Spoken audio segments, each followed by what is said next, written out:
Story 1. The Man Beneath the Boardwalk. The boardwalk was alive that evening, thrumming with music from the arcades, the smell of frying food drifting through the salty air, and the chatter of families and couples wandering beneath the glowing neon. For Jacob and Alina, it was just another date night cheap fun, a place to escape the routine of their small town lives. They leaned against the railing, sharing a greasy paper cone of fries. The waves crashed below in steady rhythm. Alina tapped her sandal against the wooden planks, listening to the hollow thump. "Creepy, isn't it?" she said with a smirk. "Like something could be living under there." Jacob laughed. "Yeah, probably a family of crabs. Or rats. Maybe a raccoon." But as if on cue, a faint scratching echoed from beneath their feet. Both froze. It wasn't the skitter of an animal. It was deliberate, slow, dragging like fingernails pulled across wood. Jacob crouched, peering between the planks. At first, he saw only darkness and the glint of wet sand far below. Then something pale shifted. A hand, thin, skeletal, with long fingers curled against the beams, reached up before retreating into the shadows. Alina yelped and pulled him back. What the hell was that? He wanted to say it was a trick of the light, but his stomach turned cold. That hand had looked human. They hurried away, but the sound seemed to follow, scraping beneath the wood, pacing their steps. By the time they ducked into the arcade's bright chaos, both were pale and silent. Later that night, as they sat on a bench eating ice cream, Alina finally broke the silence. "Do you think anyone else has seen it?" Jacob shrugged. "Maybe it's some homeless guy hiding down there. Or maybe it's that story." Her voice dropped. "You've heard it, right? About the man beneath the boardwalk." He frowned.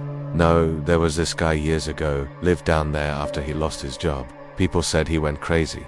Started stealing from tourists, luring kids close. Then one summer, people began disappearing kids. Even a couple of adults. They searched, but they never found him. Locals swear he's still under there, waiting." Jacob scoffed, but uneasily. The memory of that pale hand gnawed at him.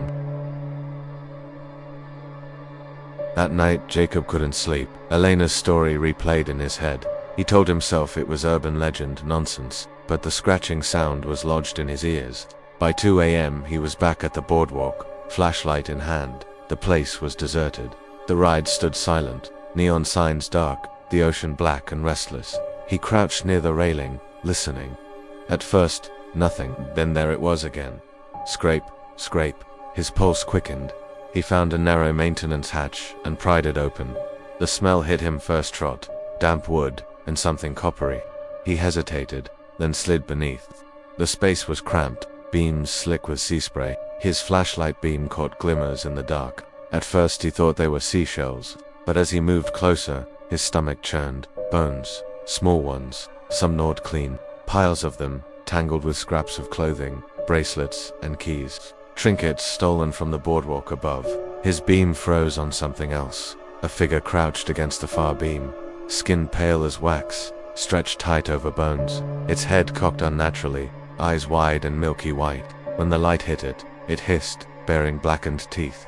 Jacob scrambled backward, but the man, if he could still be called, that crawled with terrifying speed. Hands clawed against the beams, body twisting like an insect. Jacob's shoulder slammed into the hatch, but it was stuck. Splinters dug into his palms as he fought to push it open. Behind him, the scraping grew louder, closer. With a final desperate shove, the hatch burst open and Jacob scrambled onto the boardwalk, gasping. He slammed the door shut just as pale fingers slipped through the gap. For a moment, the creature pounded from beneath, rattling the wood, then silence. Jacob staggered back, trembling, the flashlight clattering onto the boards. The next day, he returned with Alina and 2 police officers. He pointed out the hatch, heart racing. But when they opened it, the space was empty. No bones, no trinkets, no figure, just damp wood and sand. Alina gripped his arm. "Jacob, are you sure?" He wanted to scream that of course he was sure, that he'd seen the bones, the face, the eyes, but the officers only exchanged skeptical looks. By evening, it was as if nothing had happened. Tourists wandered, rides spun, music blared. Jacob forced a smile for Elena's sake, but his eyes kept drifting to the gaps in the planks. That night, as they walked hand in hand beneath the neon, something glittered faintly between the boards. Jacob stopped, heart sinking. It was a necklace, Elena's necklace. The one she'd worn last night. The one she swore she hadn't lost. And just below the slats, Something pale shifted in the dark. Story 2. The carousel that wouldn't stop. The Boardwalk carousel was a relic. Its paint had long since faded. The carved horses cracked and chipped, their once vibrant eyes dulled to ghostly hollows. Yet every summer, the machine came to life, lights flickering weakly as children climbed aboard, giggling as the calliope music wheezed into the night air. Eddie had worked the ride for 20 years. He was the one who unlocked the booth each morning, checked the bolts, and swept the sand that collected on the planks. To most, it was a harmless old attraction, but Eddie never forgot the night it claimed its first rider. He remembered the scream. A girl, no older than 6, slipped from her horse as the carousel jolted violently. She tumbled under the platform before the ride stopped. When they pulled her out, her head lolled unnaturally, her body broken. The park hushed it up, of course, claimed it was a tragic accident, but Eddie knew the carousel hadn't been touched for repairs. And yet, from that night on, it had a life of its own. It was late one evening when Eddie lingered after closing. The last of the tourists had shuffled off, the boardwalk nearly silent except for the ocean's roar. He turned off the carousel lights, pocketed his keys, and began walking toward the arcade. Then he heard it, the faint tinkling of the carousel music. He froze, glancing back. The ride was dark, still, yet the calliope notes drifted across the empty pier, thin and wavering like a music box underwater. "Damn thing," he muttered, and retraced his steps. But when he reached the ride, his breath caught. The carousel was moving, slowly at first, the platform turning, the horses bobbing in eerie rhythm, and on them figures, shadowy outlines, children clutching poles, their faces blurred as though seen through fog. Eddie stumbled back. No, not again. The next day he tried to warn the manager. "There's something wrong with that ride," he said firmly. The manager waved him off. "It's the oldest attraction on the boardwalk, Eddie. People come here for nostalgia. You're just rattled." But Eddie couldn't shake it. That night, he stayed behind, hiding near the funnel cake stand, watching. Midnight came. Once again, the carousel sputtered to life, lights flickering, horses creaking, and there she was, the little girl, the same one who'd died 20 years ago, perched on a white horse. Her eyes were hollow, her smile twisted, lips stained dark with blood. She waved at him. Eddie staggered back, heart hammering. Word spread over the next weeks. Parents complained of children vanishing for seconds during their ride, only to reappear dazed and sobbing. Some kids spoke of new friends they'd met on the carousel, children who asked them to stay and play forever. One boy whispered to his mother that the horses were alive, their teeth sharp, their eyes watching. The mother laughed it off, but when she looked closer, she noticed small scratches on his arm shaped like teeth marks. Eddie begged the boardwalk committee to shut the ride down. "You don't understand," he pleaded. "It feeds on them, it wants them." But the carousel drew crowds. Nostalgia sold tickets. No one wanted to listen. Then came the night the carousel wouldn't stop. It was a humid Saturday, the boardwalk thick with tourists. Families lined up, kids tugging their parents' hands, eager for one last ride before fireworks lit the sky. Eddie manned the booth, sweat dripping down his neck, a knot tightening in his stomach. He started the ride. The music wheezed, lights sputtered, and the platform turned. Horses rose and fell. Kids laughed. For a moment it was almost normal. Then the carousel lurched. The speed increased. The children shrieked, but this time not with joy. Parents shouted, reaching out, but the fence rattled violently, as if holding them back. Eddie slammed the control switch. Nothing. He yanked the emergency brake. It snapped in his hands. The carousel spun faster, the music warping into a manic dirge. The children's faces blurred, mouths stretched in silent screams. And in between them, shadowy figures appeared, gaunt children, pale, their eyes black voids. They reached for the living, pulling, clawing. A mother screamed as her son vanished mid-spin. His horse Another horse jerked violently, its wooden jaw splitting to reveal splintered teeth. Blood spattered across its cracked muzzle. Eddie hurled himself onto the platform. The boards rattled beneath him, hot like flesh. He tried to grab a child, but the horse reared back, throwing him to the ground. Around him, the shadows closed in, whispering, chanting in voices not of this world. "Stay, stay." Then, silence. The carousel slowed. Lights flickered out. The platform shuddered to a stop. Parents rushed forward, crying out for their children, but 3 horses were empty. 3 children gone. Eddie lay on the planks, trembling, blood trickling from his scalp.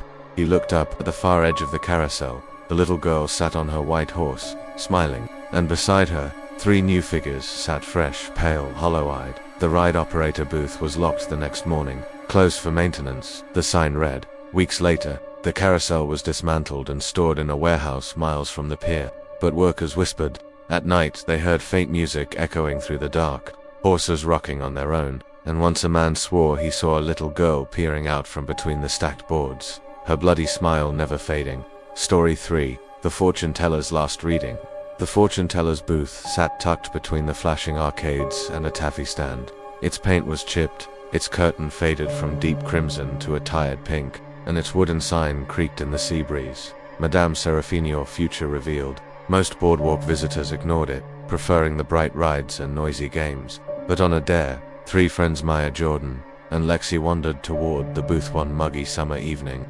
Maya, ever the skeptic, rolled her eyes. Come on guys, it's just a scam for tourists. That's the point, Jordan laughed. Let's see how much of a fraud she is. Lexi pushed them toward the curtain.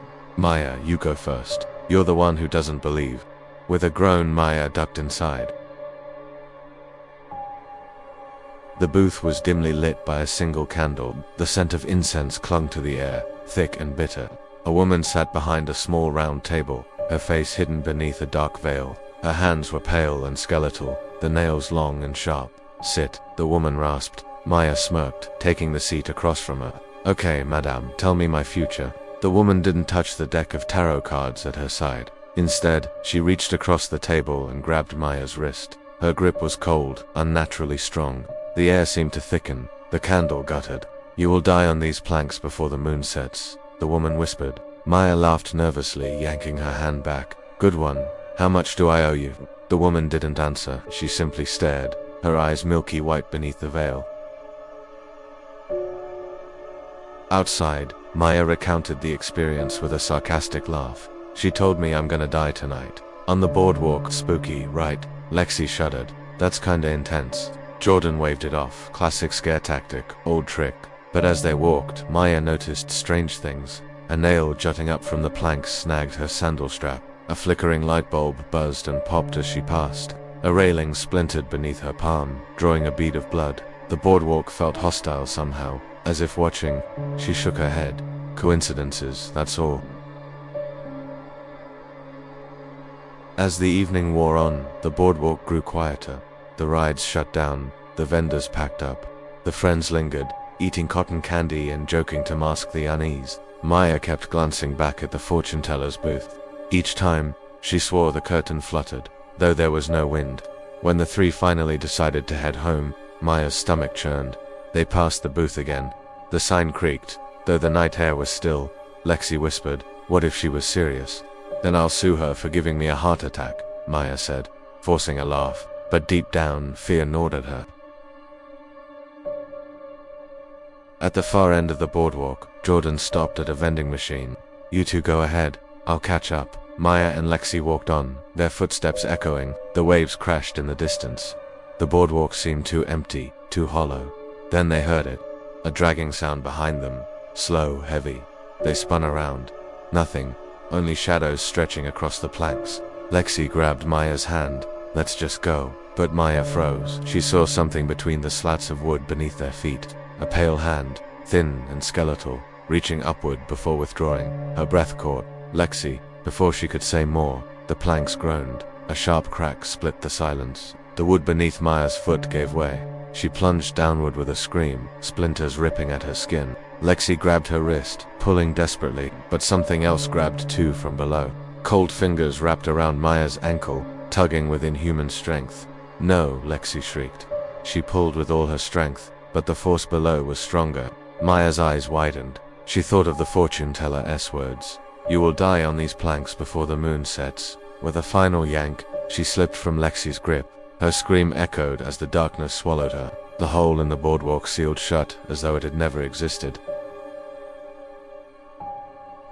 Lexi collapsed, sobbing.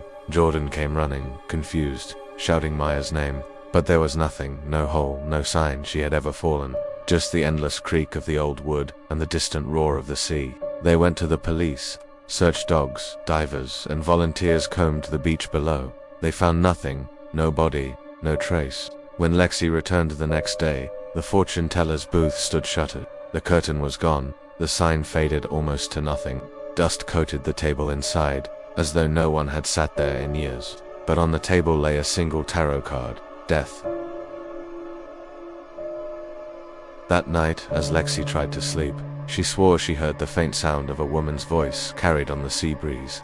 You will die on these planks before the moon sets. Story 4, The Vanishing Arcade. The summer of 1997 was the last time Daniel remembered feeling young. He was 17, restless, wandering the boardwalk alone after his friends ditched him for a party. The night smelled of salt and frying oil, the arcade lights buzzing against the velvet dark. That was when he saw it, an arcade he swore had never been there before, wedged between the pizza shop and the souvenir store. Its entrance was framed by faded neon letters, the Fun Zone. It looked older than the rest of the boardwalk, its sign flickering weakly, paint peeling from the doorframe. But inside, the machines glowed warmly, their screens inviting. Daniel stepped in, coins jingling in his pocket. The air was cooler inside, carrying a faint smell of mildew and dust, yet the machines buzzed to life as if waiting for him. Old cabinets lined the walls, Pac-Man, Gallagher, asteroids, but their colors seemed off, too sharp, too vivid. At the prize counter stood a strange glass case filled with odd trinkets, dolls with stitched mouths, rusted watches, even a Polaroid camera with a crack running down its lens. Daniel dropped a quarter into a claw machine. The claw jerked to life with a shriek of gears. Inside the glass case lay a doll with button eyes. Against all odds, the claw snagged it and dropped it down the chute. When Daniel picked it up, the doll's stitched mouth curved, just slightly. He blinked, unsettled. Then the lights flickered, and he realized how late it had gotten. Shrugging it off, he stuffed the doll into his backpack and left. But when he turned back, the arcade was gone. The pizza shop and souvenir store pressed flush against each other, no sign of the Fun Zone. Years passed. Daniel grew older, moved away, tried to forget, but the doll stayed with him. He couldn't bring himself to throw it out. Its button eyes seemed to follow him, and sometimes, when the house was quiet, he thought he heard it whisper. In 2023, he returned to the boardwalk on a stormy night.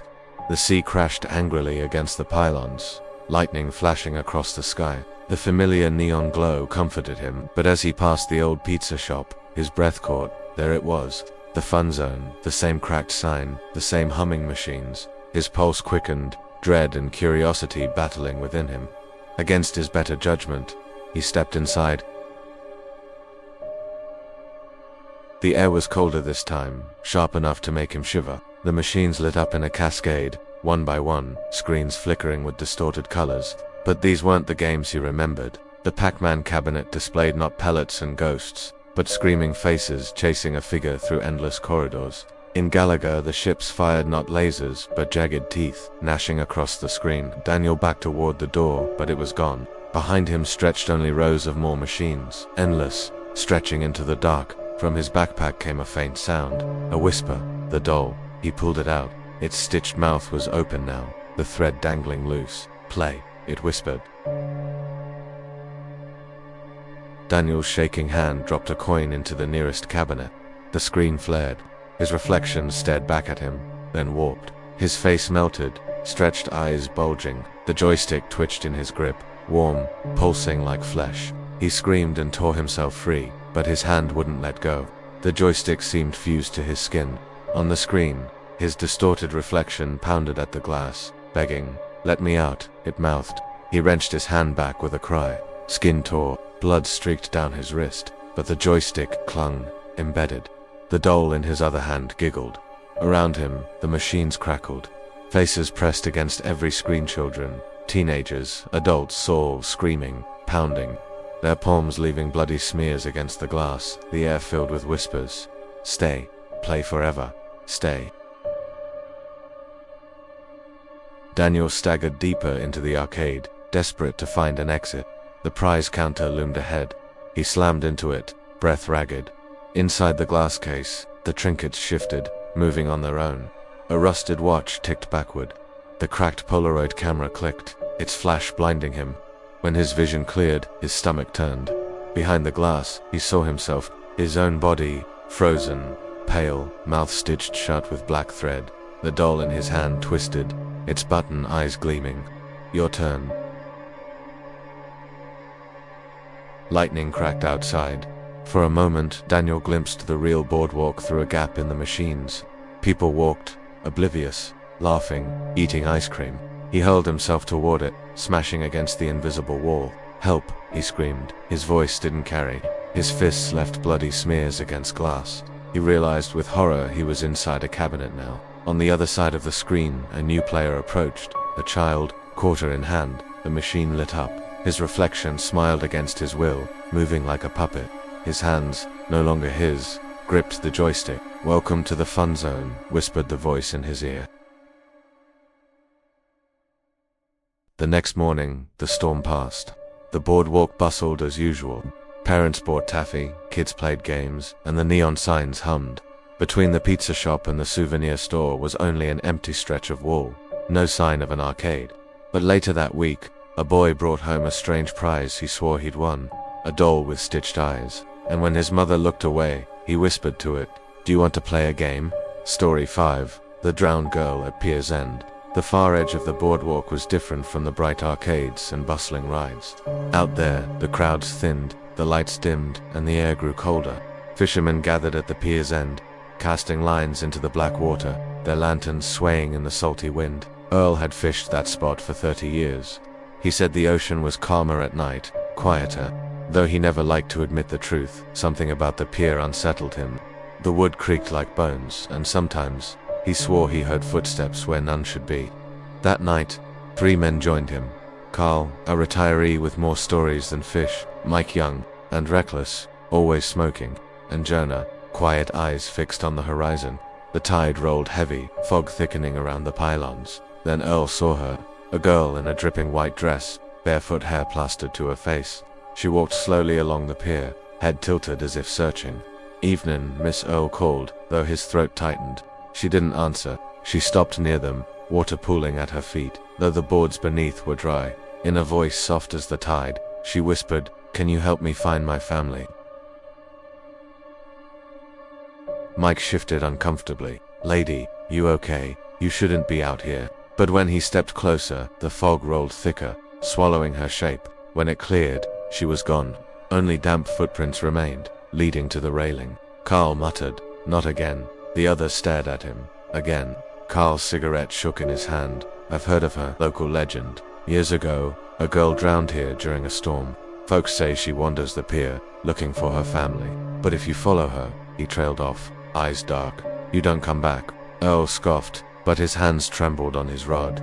He remembered the way her eyes had looked, dark, bottomless, like the sea itself.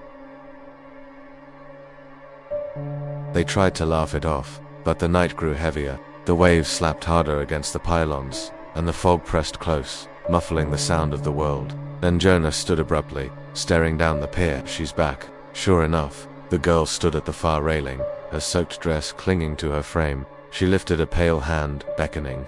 Jonah took a step forward. "Don't," Earl warned. "It's a trick." But Jonah's eyes were glassy, entranced. "She needs help." He walked down the pier, footsteps echoing hollow. The girl drifted farther into the fog, always just out of reach.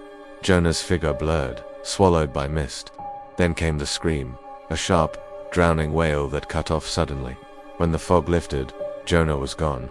Only his boots remained by the railing, still dripping seawater. Panic set in. Earl and the others packed up their gear, muttering prayers. But as they turned to leave, the girl appeared again, this time closer, right behind Mike. She placed a dripping hand on his shoulder. Mike spun, face pale. Her hair hung in tangled strands, her skin bloated and blue, lips split from water's weight. Her eyes were black voids, bottomless pits. "Stay," she whispered. Mike screamed and bolted, sprinting down the pier.